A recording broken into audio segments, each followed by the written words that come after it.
Dwi Apriliana, mahasiswa PPG dalam jabatan kategori 1 gelombang 2 Mapel Matematika Universitas Bengkulu. Wassalamualaikum warahmatullahi wabarakatuh.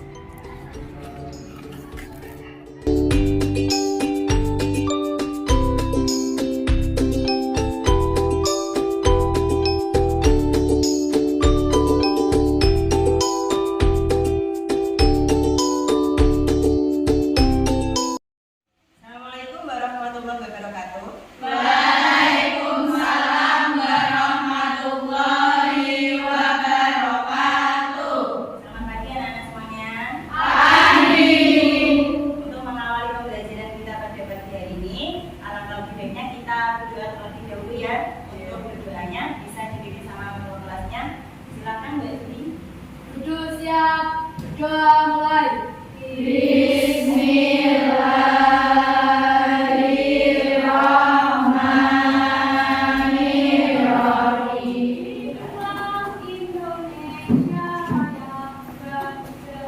Indonesia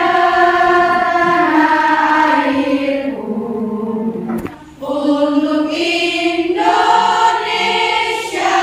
ya. Saya absen hadirannya dulu ya. Alia Citra, Anggun, Karima, Aulia, Dewi Putri, Gina Elisa, Dinda, Diva, Eka Livi. Sebelum memulai pembelajaran intinya, minggu lalu kita sudah belajar mengenai istilah-istilah dalam tabel distribusi frekuensi. Nah, adakah yang masih ingat apa saja istilah-istilah dalam tabel distribusi frekuensi itu? Ingat Bu, istilah-istilah dalam tabel distribusi frekuensi yaitu jangkauan, interval kelas, panjang kelas, banyak kelas, tepi bawah, tepi atas, batas bawah, dan batas atas. Tabel distribusi frekuensi itu diantaranya adalah jangkauan, data terbesar, data terkecil, batas bawah, batas atas, tepi bawah, dan ada banyak kelas serta panjang kelas. Tujuan pembelajaran kita hari ini yaitu setelah melakukan tanya jawab dengan Dwi, diharapkan kalian bisa dapat menyajikan data dalam bentuk tabel distribusi frekuensi dengan benar. Yang kedua, tujuan pembelajaran kita hari ini setelah diskusi dengan guru, dengan Dwi dan anggota kelompoknya masing-masing, nanti kalian diharapkan dapat menyajikan data dalam bentuk histogram dengan benar. Nah, apa fungsi kita bisa menyelesaikan tabel distribusi frekuensi? Fungsi distribusi frekuensi yaitu dapat memudahkan dalam penyajian data, mudah untuk dipahami dan dibaca sebagai bahan informasi, menyederhanakan bentuk dari jumlah data. Ya, itu adalah fungsi pembuatan tabel. Sedangkan fungsi untuk histogram sendiri bisa dibedakan Mbak Intan? Penggunaan dari histogram adalah untuk mengetahui distribusi atau penyebaran data, sehingga dengan demikian mendapatkan informasi yang lebih banyak dari data tersebut dan akan memudahkan untuk mendapatkan kesimpulan dari data tersebut. Ya, itu ya. Jadi sudah paham ya apa yang mau kita pelajari hari ini, yaitu mengenai tabel distribusi frekuensi dan histogram. Karena ini sangat bermanfaat sekali untuk kehidupan sehari-hari. Apalagi kalian jurusannya akuntansi, pasti di kehidupan nyata ini materi sangat berguna ya. Kalau kalian sudah kerja nanti, ini kelihatan ada di belakang. Kelihatan ya. Nah, sekarang pertanyaan saya, ada berapa kecamatan yang rentang jaraknya ke Kabupaten Pati itu di antara 20 km sampai 30 km? Kalian bisa hitung nggak? Jaraknya yang dari 20 kilo sampai 30 km itu ada berapa kecamatan? Saya dihitung ya? Bisa. Apa ada cara yang lebih mudah nggak? Selain kita menghitung satu persatu, dimulai satu-satu. Ada. Apa Mbak Syarif? Ya, betul. Dengan membuat tabel distribusi frekuensi kelompok. Nah, jadi untuk menjawab pertanyaan saya tadi, ya, nanti kita akan mengerjakan mengerjakan sebuah proyek. Karena kita belajarnya di kelas, jadi nama lengkapnya bagaimana? Yang pertama tadi sudah menjawab pertanyaan dasar dari Dwi, solusinya yaitu membuat tabel distribusi garis program. Yang kedua berarti mendesain perencanaan proyek. Bagaimana kita mendesain perencanaan proyeknya? Tadi yang pertama kita menghimpun datanya. Menghimpun datanya ini nanti kalian mengisikan data jarak dari rumah kalian masing-masing untuk sampai ke sekolah. Itu nanti dalam satuan kilometer. Nah, nanti kalian mengisikannya lewat link Google Form. Yang kedua, berarti untuk setelah memperoleh datanya, ya, nanti akan ditampilkan di layar seperti ini.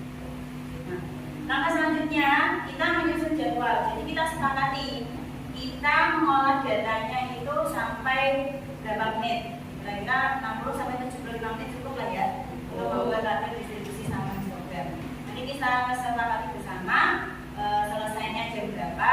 Nanti akan diingatkan bahwa waktunya sudah habis. Kalau sudah nanti sambil jalan Dwi memonitor kemajuan proyeknya, terus diujikan di belakang kelas atau waktunya ya teman-teman.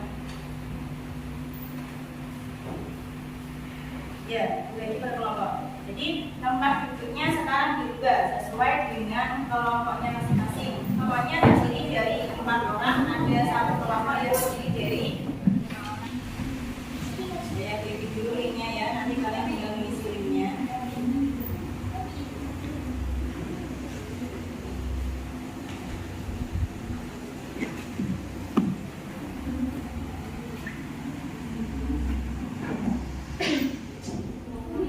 Kalau ada kesulitan bisa ditanyakan ya. Ini kelompok berapa ini tadi ya? Kelompok 3 bagaimana? Untuk tabelnya sudah? Oke, coba begini cek. Untuk proyeknya sudah selesai?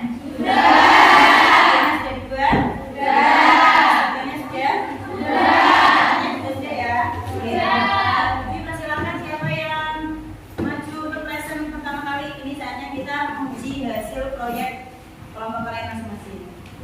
Assalamualaikum warahmatullahi wabarakatuh. Waalaikumsalam warahmatullahi wabarakatuh. Kami dari kelompok 2 ingin mempresentasikan hasil dari kelompok kami. Saya Juliana Nurtasari dan teman saya yang bernama saya Anggun, saya Alia. Di sini saya akan menjelaskan tentang langkah-langkah membuat tabel distribusi frekuensi. Langkah pertama yaitu menentukan jangkauan. Caranya yaitu X max atau nilai tertinggi dikurangi X min atau nilai terendah. Yaitu langkah ketiga kita mencari panjang kelas yang rumus jangkauan dibagi dengan banyak kelas. Dan untuk langkah yang keempat yaitu menentukan batas kelas interval atau batas bawah dan batas atas. Oke, tepuk tangan untuk kelompok 1. Mungkin ada dari kelompok lain yang ingin bertanya atau menanggapi apa yang sudah disampaikan sama kelompok 1? Enggak? Oh iya, dari kelompok? Dari kelompok 1. Namanya Mbak? Febiana Tulusila. Oke, dari Mbak Febriana. Mau tanya atau menanggapi Mbak? Mau bertanya? Oh iya, monggo silakan Mbak.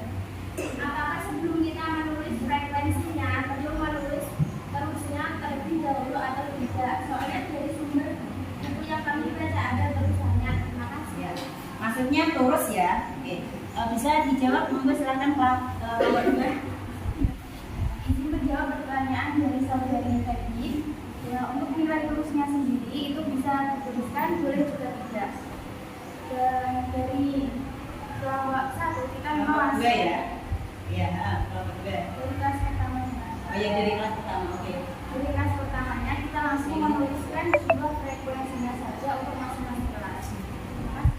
Terima kasih dari kelompok 1 dan kelompok 3 yang sudah bertanya dan menanggapi apa yang disampaikan kelompok 2. Jadi untuk yang ditanyakan dari kelompok 1 tadi, apakah terusnya memang harus ditulis atau tidak? Karena memang dari sumber belajar yang dari buku maupun dari buku itu kan dituliskan ya terusnya.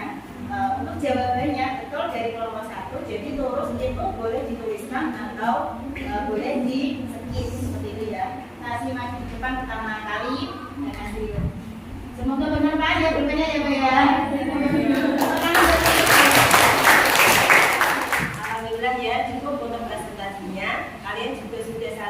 berarti kelompok satu sama lain yang sudah mempresentasikan hasil proyeknya di depan, mulai dari mendesain perencanaan proyek dari awal menghitung data melalui link Google Form, apakah ada perbedaan? Tidak. Untuk pelaksanaan perencanaan proyeknya mulai dari membuat tabel distribusi frekuensi, membuat histogram, sampai menuangkannya ke dalam PPT, apakah kalian sudah mengalami kendala? Tidak. Ya, terlihat dari hasil PPT yang sudah kalian buat, yang sudah ditayangkan dan sudah dikumpulkan kepada penulis. Untuk penyajian tabel distribusi frekuensi dan histogramnya sudah benar. Ya, jadi itu sudah cukup menjawab pertanyaan dari indikator pencapaian kita hari ini, yaitu kalian dapat menyajikan data dalam bentuk tabel distribusi frekuensi dan histogram, serta dapat menyelesaikan permasalahan yang berkaitan dengan tabel distribusi frekuensi dan histogram dengan benar. Nah, sekarang menurut kalian apa kelebihan dan kekurangan penggunaan berbasis proyek dalam pembelajaran kali ini? Saya Bu, Ya, baik kan? pengalaman baru buat kita, tapi membutuhkan waktu yang lama dalam pembuatan proyeknya. Ya, oke, betul ya. Mungkin ada pendapat dari yang lain? Ya, silakan Mbak Puji. Cukup menyenangkan Bu, tapi apakah model seperti ini bisa diterapkan untuk semua pembelajaran? Oke. Saya jawab ya dari pertanyaan Mbak Puji. Memang untuk pembelajaran berbasis proyek seperti ini itu cukup memakan waktu dan memang menyenangkan. Tetapi tidak semua materi pembelajaran kita bisa menggunakan pembelajaran berbasis proyek seperti ini. Adakah yang bisa menyimpulkan apa sih kesimpulan dari pembelajaran kita hari ini? Ya, Mbak Saya. Kesimpulannya yaitu untuk mempermudah kita dalam membaca dan memperoleh informasi. Sebuah data juga bisa dibentuk ke dalam tabel distribusi frekuensi maupun histogram. Ya, betul sekali ya. Jadi kesimpulannya untuk membuat tabel distribusi frekuensi sampai histogram itu intinya untuk memudahkan pembaca dalam memperoleh informasi. Jadi sudah paham semuanya? Mungkin ada yang bisa merefleksikan kesimpulan apa yang disampaikan dari Mbak Syariah sama Mbak Alimah tadi. Siapa yang bisa merefleksikan? Ya, Mbak Surya, silakan. Suatu data bisa disajikan dalam bentuk tabel distribusi frekuensi tunggal dan frekuensi berkelompok untuk memudahkan kita sebagai para pembaca untuk mengetahui atau memperoleh informasi. Sedangkan untuk mengetahui penyebaran dari sebuah data, kita bisa menggunakan histogram untuk melihat atau untuk memudahkan kita untuk menarik kesimpulan. Ya. Cukup, Mbak? Ya, betul sekali ya. Jadi terima kasih untuk Mbak Juliana karena sudah merefleksikan apa yang sudah disimpulkan sama Mbak Syariah dan Mbak Aina. Sudah selesai ya? Hasil penyelesaiannya bisa dikumpulkan ke depan. Untuk yang di depan sudah dikerjakan juga ya? Soal itu dikerjakan dalam dua bentuk. Yang pertama lewat link untuk langsung memudahkan kita membaca nilainya. Sedangkan yang ini untuk menilai prosesnya. Jadi untuk menilai prosesnya lewat lembar kerja yang sudah kamu kerjakan. Jangan lupa untuk pertemuan selanjutnya kalian pelajari mengenai grafik, poligon, dan okif. Tadi kan sudah belajar mengenai histogram. Selanjutnya setelah poligon dan okif kalian bisa masuk ke pemusatan data setelah penyajian data. Bisa menggunakan referensi dari buku pembelajaran ataupun dari modul yang sudah dibagikan. Sekian, terima kasih dari saya. Cukup ya, kita tutup dengan doa. Silakan dipimpin doanya dari dia sebagai ketua kelas. Duduk siap, berdoa mulai. Bismillahirrahmanirrahim.